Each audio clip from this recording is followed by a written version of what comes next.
नमस्कार। मेरे चैनल में आप सभी का बेहद स्वागत है। आज मैं आप सबके लिए लेकर आई हूँ कलम के जादूगर मुंशी प्रेमचंद जी की कहानियों के संकलन में से एक अनमोल कहानी जिसका नाम है समस्या। तो आइए सुनते हैं ये कहानी। मेरे दफ्तर में 4 चपरासी थे। उनमें एक का नाम गरीब था, बहुत ही सीधा, बड़ा आज्ञाकारी, अपने काम में चौकस रहने वाला, घुड़कियां खाकर भी चुप रह जाने वाला। यथा नाम तथा गुण, गरीब मनुष्य था। मुझे इस दफ्तर में आए साल भर हो गया था, मगर मैंने उसे एक दिन के लिए भी गैर हाजिरी नहीं पाया था। मैं उसे 9 बजे दफ्तर में अपनी दरी पर बैठे हुए देखने का ऐसा आदी हो गया था मानो वह भी इस इमारत का कोई अंग हो। इतना सरल है कि किसी की बात टालना जानता ही नहीं था। एक चपरासी मुसलमान था। उससे सारा दफ्तर डरता है, मालूम नहीं क्यों, पर डरता है। मुझे तो इसका कारण सिवाय उसकी बड़ी बड़ी बातों के और कुछ भी नहीं मालूम होता। उसके कथनानुसार उसके चचेरे भाई रामपुर रियासत में कोतवाल थे। उसे सर्वसम्मति ने काजी साहेब की उपाधि दे रखी थी। शेष तो महाशय जाति के ब्राह्मण थे। उनके आशीर्वाद का मूल्य उनके काम से कहीं अधिक था। ये तीनों कामचोर, गुस्ताख और आलसी थे। कोई छोटा सा भी काम करने को कहिए तो बिना नाक भौं सिकोड़े नहीं करते थे। लड़कों को तो कुछ समझते ही नहीं थे, केवल बड़े बाबू से कुछ डरते थे। यद्यपि कभी कभी उनसे भी बेअदबी कर बैठते थे, मगर इन सब दुर्गुणों के होते हुए भी दफ्तर में किसी की मिट्टी इतनी खराब नहीं थी जितनी बेचारे गरीब की। तरक्की का अवसर आता तो ये तीनों नंबर मार ले जाते। गरीब को कोई पूछता ही नहीं था और सब 10-10 रुपये पाते थे, पर बेचारा गरीब साथ पर ही पड़ा हुआ था। सुबह से शाम तक उसके पैर एक क्षण के लिए भी नहीं टिकते थे। यहाँ तक कि तीनों चपरासी भी उस पर क्रोध जताते और ऊपर की आमदनी में उसे कोई भाग भी नहीं देते थे। इस पर भी दफ्तर के सब कर्मचारी से लेकर बड़े बाबू तक उससे चिढ़े ही रहते थे। उसको कितनी ही बार जुर्माना हो चुका था और डांट फटकार तो नित्य का व्यवहार था। इसका रहस्य मेरी समझ में कुछ आता ही नहीं था। मुझे उस पर दया आती थी और अपने बर्ताव से मैं उसे यह दिखाना चाहता था कि उसका आदर मेरी दृष्टि में अन्य तीनों चपरासियों से कुछ कम नहीं है। यहाँ तक कि कई बार मैं उसके पीछे कर्मचारियों से लड़ भी चुका था।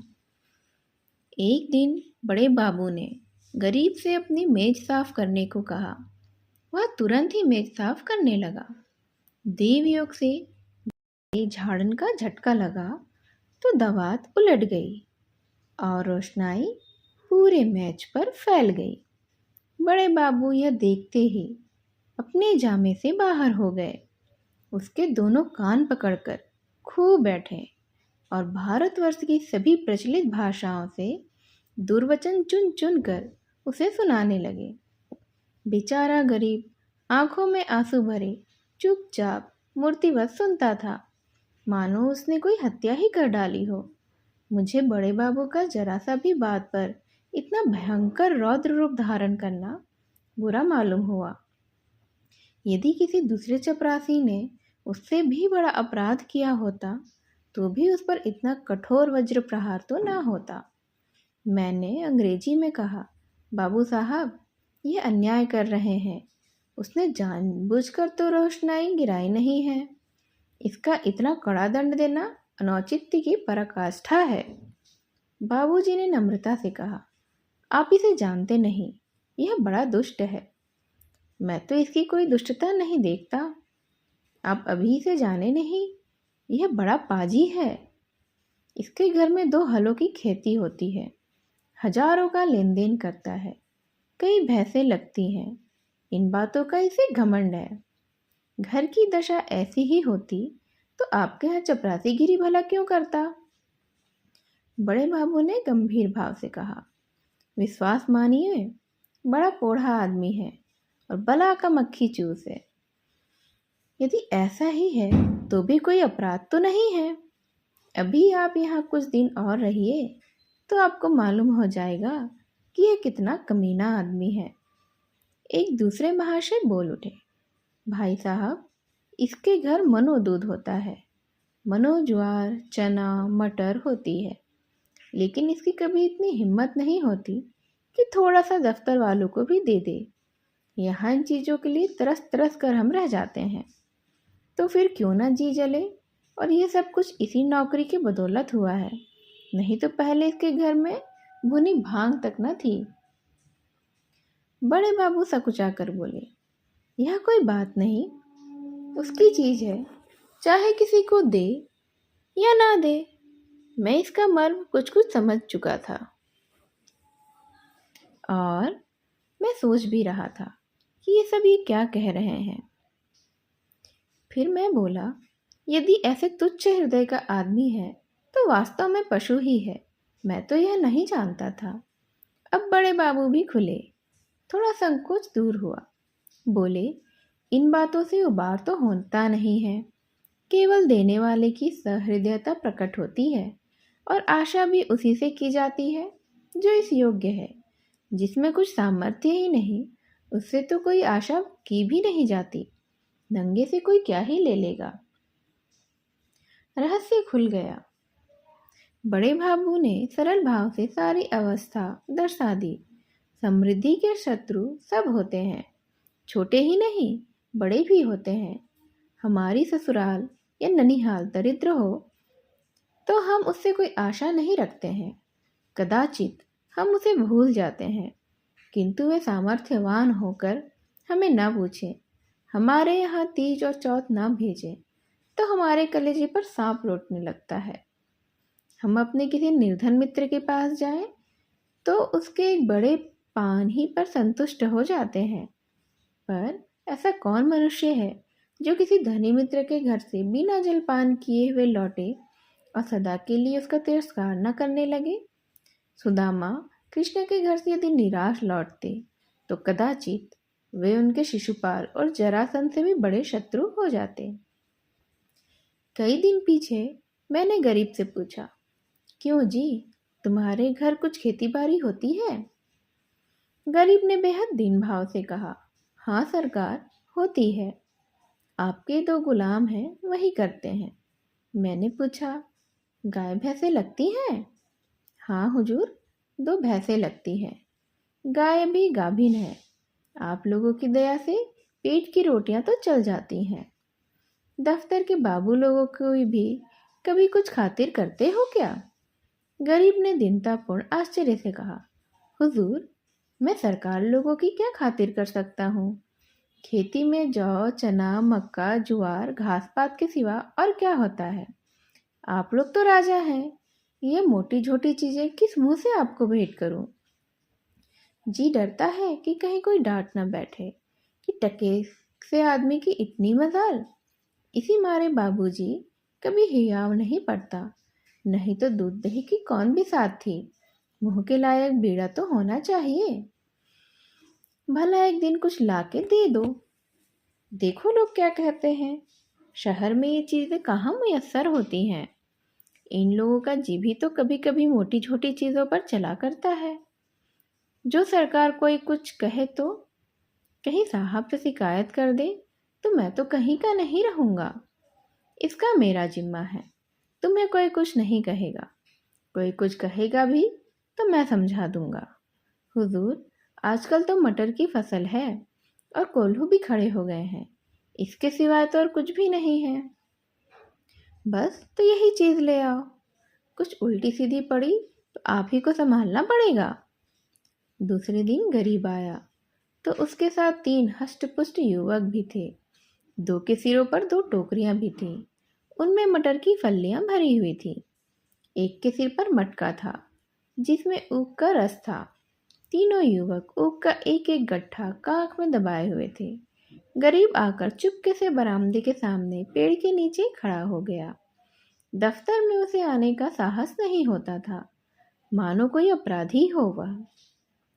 वृक्ष के नीचे खड़ा ही था कि इतने में दफ्तर के चपरासियों और अन्य कर्मचारियों ने उसे घेर लिया। कोई ऊख लेकर चूसने लगा। कई आदमी टोकरों पर टूट पड़े। इतने में बड़े बाबू भी दफ्तर आ पहुंचे थे।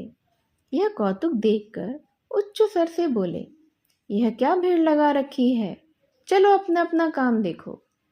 मैंने जाकर उनके कान में कहा, गरीब अपने घर से यह सौगात लाया है, कुछ आप लीजिए, कुछ हम लोगों को बांट दीजिए।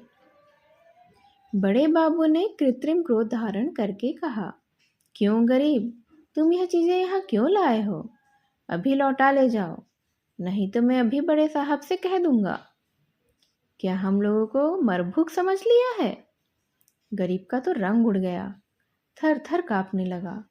मुंह से एक शब्द भी नहीं निकला। मेरी और अपराधी नेत्रों से ताकने लगा। मैंने अपने ओर से क्षमा प्रार्थना की।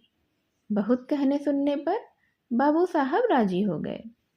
अब चीजों में से आधी अपने घर भिजवाई, आधी में अन्य लोगों के हिस्से लग गए। इस प्रकार यह अभिनय तो समाप्त हो गया। अब दफ्तर में गरीब का मान होने लगा।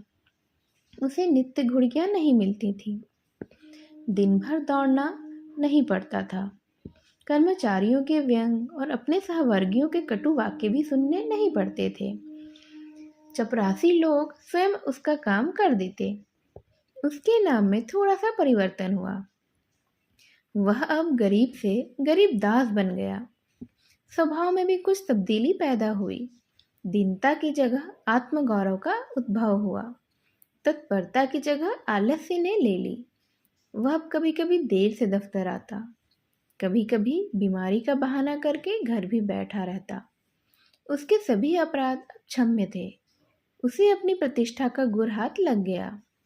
वह अब 10वें 5वें दिन दूध दही आदि लाकर बड़े बाबू को भेंट कर दिया करता था। वह देवता को संतुष्ट करना सीख गया था। सरलता के बदले अब उसमें काइयापन भी आ गया। एक रोज बड़े बाबू ने उसे सरकारी फार्मों का पार्सल छुड़ाने के लिए स्टेशन भेजा। कई बड़े बड़े पुलिंदे थे, ठेले पर आए। गरीब ने ठेले वालों से 12 आना मजदूरी तय की थी। जब कागज दफ्तर में पहुंच गए तो उसने बाबू से 12 आने पैसे ठेले वाले को देने के लिए वसूल किए।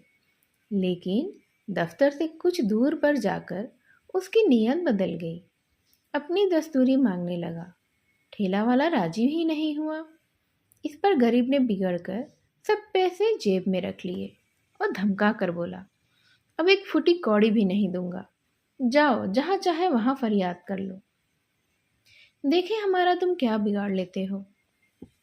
ठेले वाले ने जब देखा कि भेंट न देने से जमा ही गायब हुई जाती है तो रोध होकर 4 आने पैसे देने को राजी हो गया।